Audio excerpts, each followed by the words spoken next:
¿Qué tal? ¿Cómo les va? Muy buenos días. Tal como quedó anunciado, nuestra entrevista hoy aquí en Telebuen Día es con la diputada por el Partido Nacional, Graciela Bianchi, a quien le agradecemos su presencia aquí en estudios. ¿Cómo le va? Buenos días. ¿Qué tal? Buen día, gracias. Una semana cargada de paros docentes a varios niveles, no solamente en la educación pública, sino también en la privada.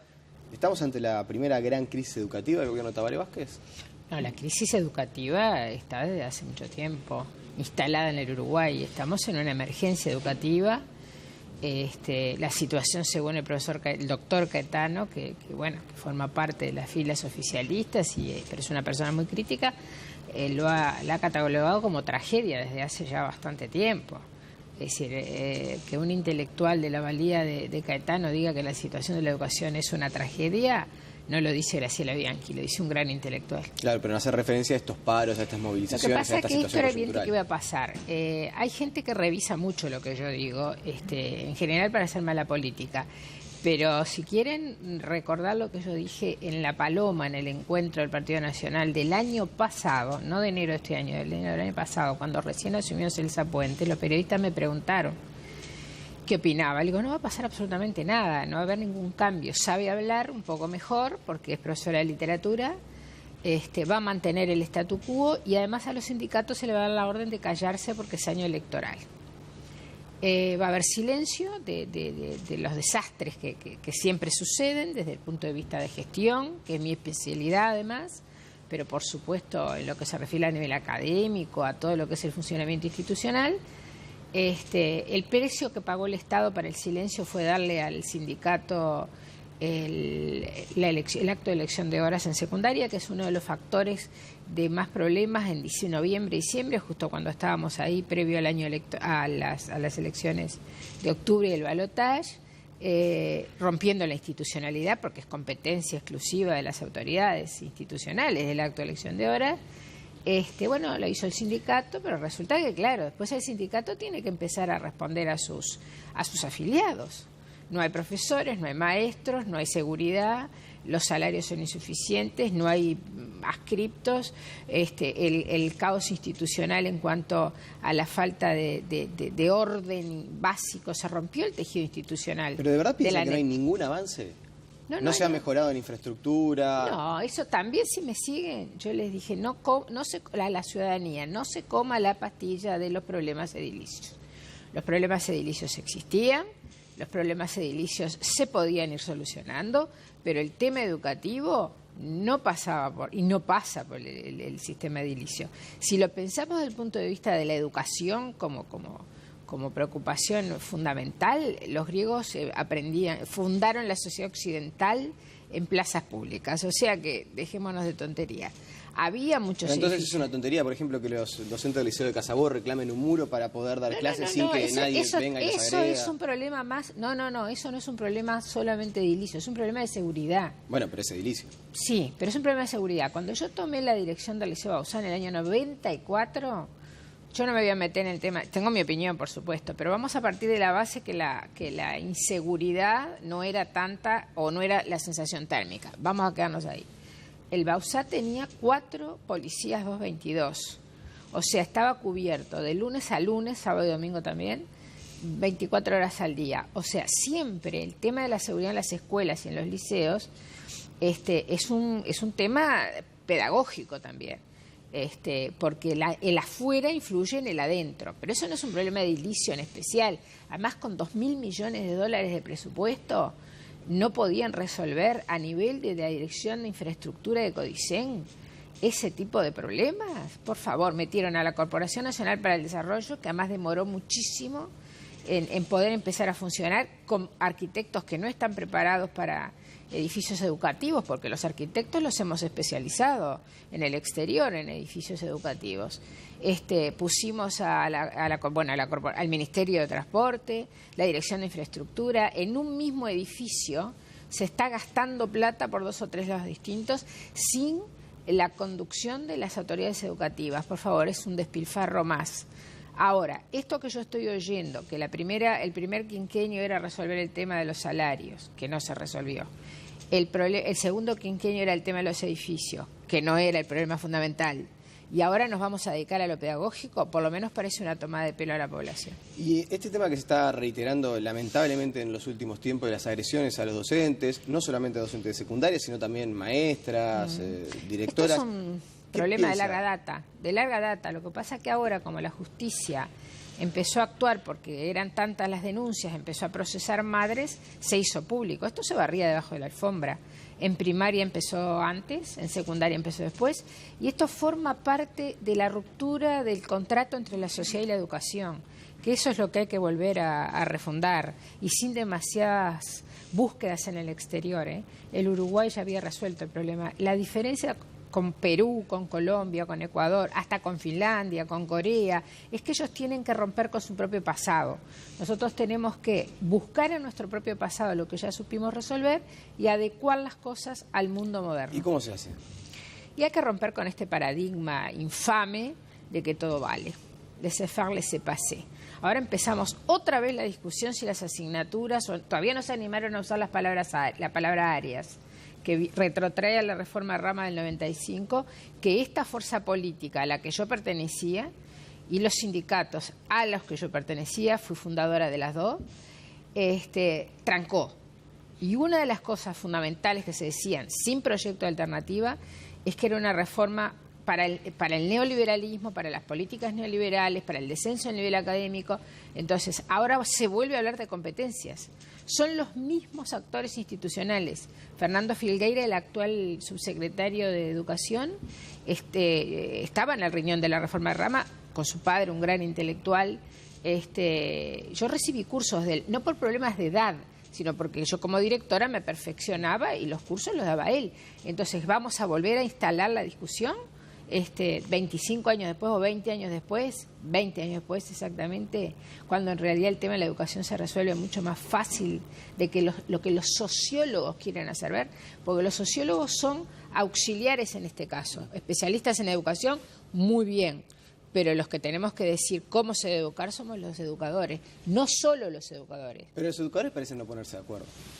No es lo mismo lo que piensan los profesores, que lo que piensa a veces la cúpula del sindicato de profesores, que lo que piensan los directores. Bueno, bienvenido al club, porque yo hace muchos años que estoy diciendo, escuchemos, bueno, pero el sistema político, ¿qué está esperando para hacer una política de Estado? Porque los técnicos de todos los partidos, en algunas comisiones independientes en las que yo intervine, en otras que no fueron independientes, que fueron en representación de los partidos, firmamos documentos con 6 líneas estratégicas. El año pasado, en plena campaña electoral, todos los representantes de todos los partidos políticos recibieron eso en un acto público. No estaba Tabaré Vázquez, estaban todos, pero como él no iba, no estaba. Pero sí estaban sus técnicos o los técnicos del Frente Amplio. Todos esperábamos si vamos a instalar de verdad, o no tenemos otra salida que una política de Estado. Tenemos a los técnicos de todos los partidos de acuerdo, después del resultado del 26 de octubre, conociendo al Frente Amplio y conociendo a Tabaré Vázquez, es evidente que no iba a ser una política de Estado. ¿Y cómo se hace para prestigiar la carrera docente? Uno piensa salarios que son más bien bajos, alternativas laborales que ya cada vez son más variadas en la sociedad de hoy, por suerte. Y ahora también este desprestigio social, la posibilidad de ser agredidos. Usted dice que es de larga data. Unos 10 o 15 años. Bueno, por lo pronto no había procesamientos tal como usted mencionaba también. ¿Está bravo para elegir y decir quiero ser profesor o docente en el Uruguay? Obviamente, ¿cómo hacemos? Ya están los estudios hechos, porque acá no más estudios, no más diagnósticos. Por eso le pregunto las herramientas, ¿qué es lo que usted haría? Lo que haría, primero mejorar las condiciones de trabajo, porque no es solamente el salario. Obvio que tenemos que elevar el salario sigue siendo insuficiente. El Uruguay es el único país de América Latina que no tiene relación directamente proporcional entre los años de escolarización y la remuneración. Los demás países de América Latina, en un cuadro de doble entrada, donde una entrada son los años de escolarización y el otro los niveles de remuneración, son todas líneas ascendentes. El Uruguay es una línea horizontal. ¿Por qué? Porque acá hay sindicatos con mucho poder dentro de los que no están los de la educación, que, por ejemplo, nosotros tenemos un oficial de la industria de la construcción que gana 2 veces y media lo que gana un maestro.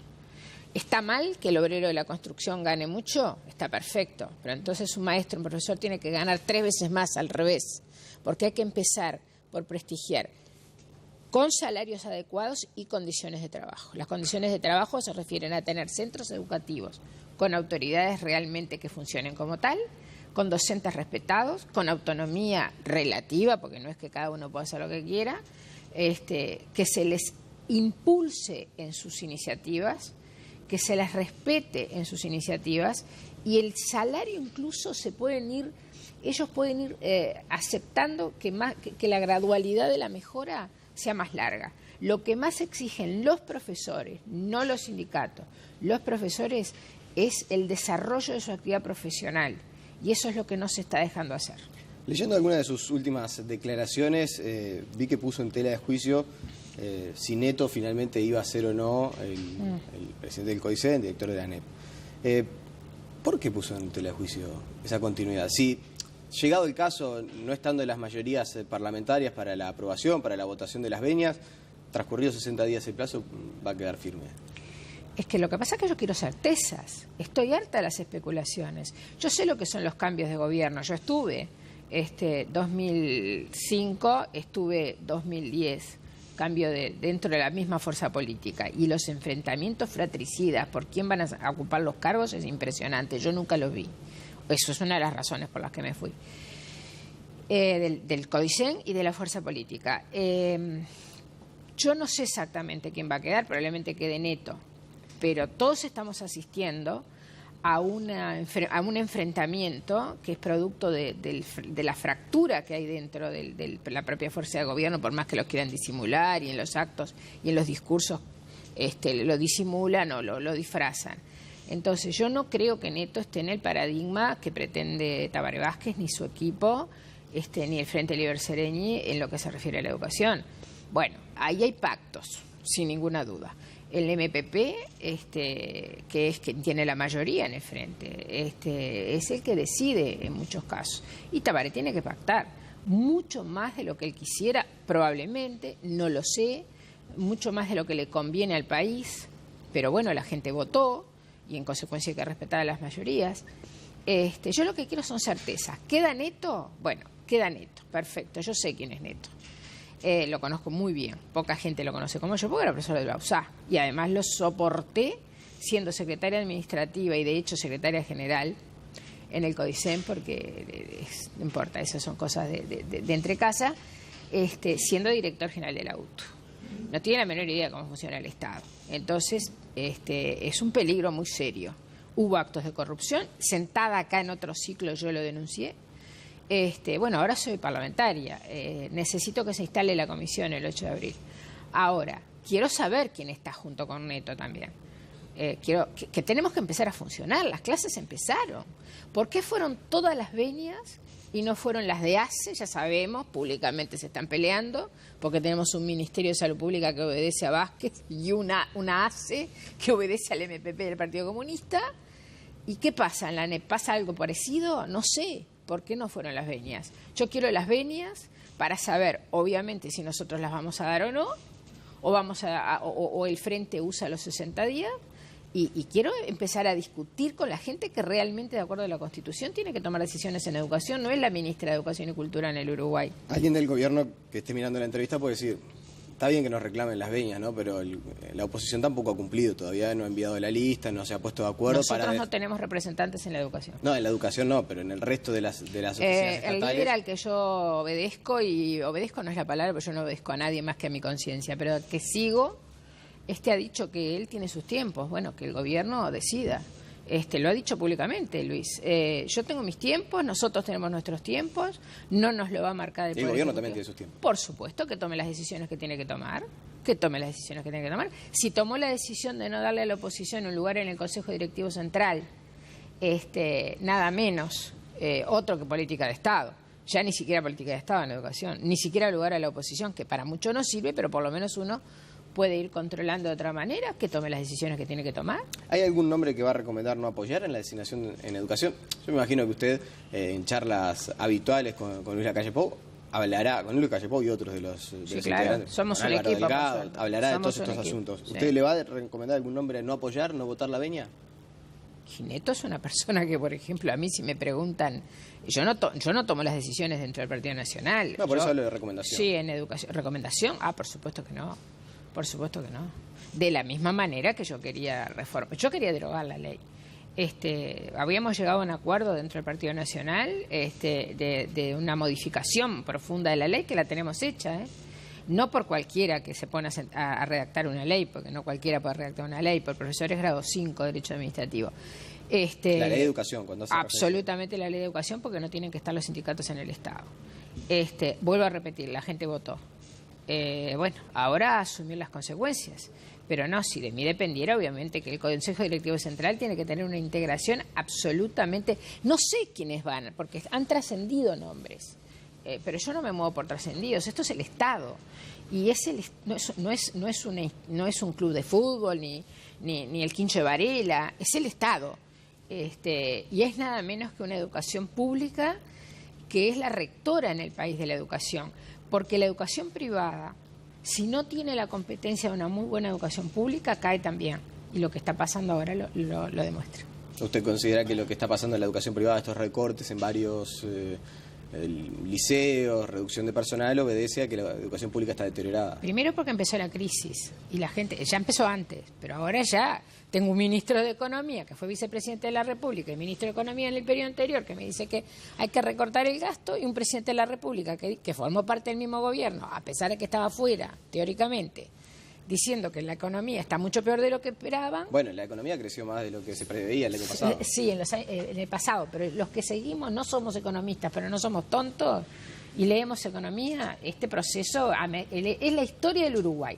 Cuando los países centrales están mal, los países como en América Latina, no hablemos de otros países emergentes que tienen otra realidad, pero en América Latina saca la cabeza a flote. Cuando los países centrales se recuperan, nosotros bajamos. Es histórico hasta que no cambiemos la matriz productiva. Ahora, ¿cuál es el tema de fondo acá? El tema de fondo es la mala situación de la educación pública, porque aparte que empezó la crisis y obviamente las empresas, porque son empresas los colegios privados, tienen que ajustar relación costo-beneficio. ¿Para qué van a competir demasiado si la educación pública es un desastre? Bueno, los colegios privados no sé si deberían tener beneficio.